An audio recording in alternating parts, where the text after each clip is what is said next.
Around 1 million Russian citizens relocated to Crimea after the peninsula's annexation by Russia in 2014, according to Ukrainian officials and human rights organizations. Many were attracted by the idea of living near the sea and earning money from federal investment flowing into the region. However, the reality on the ground turned out to be very different, and a significant number of newcomers eventually returned to Russia. Crimea.Realities explores why the peninsula did not meet the expectations of many who moved there.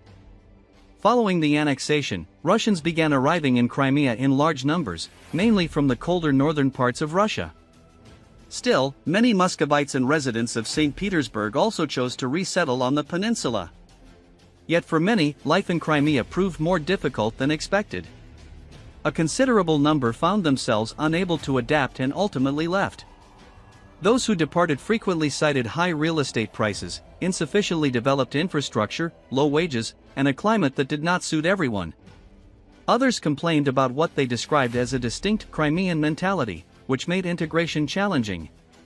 Some Russians have also been leaving the peninsula amid Russia's full-scale invasion of Ukraine. The military presence has become increasingly visible as Ukrainian forces continue to strike Russian military targets in the region. Nonetheless, Russian real estate experts and bloggers insist that the war alone does not explain the trend. Many Russians began leaving long before the invasion. According to statistics shared by Crimean real estate consultant Ksenia Schwartz, only about 2 out of every 10 newcomers ultimately remain in Crimea.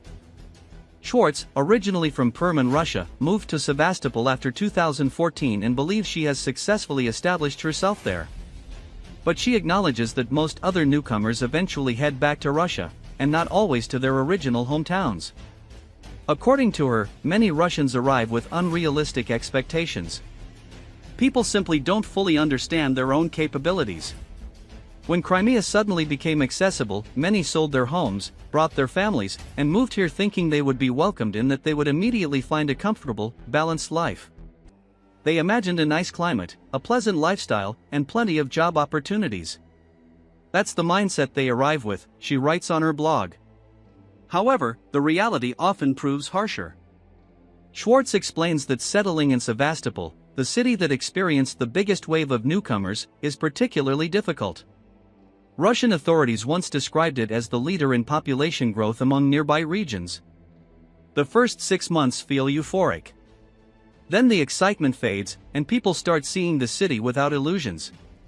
They notice the shortcomings: poorly developed infrastructure, low wages, expensive groceries, and the overall high cost of living. Their salaries simply don't cover the expenses. This is the most typical scenario, she says. Faced with these challenges, many Russians choose to leave the peninsula before forming strong social ties or establishing long-term roots. Currently, there are no reliable statistics on how many Russian citizens have departed Crimea for economic reasons, leaving the true scale of the exodus unknown.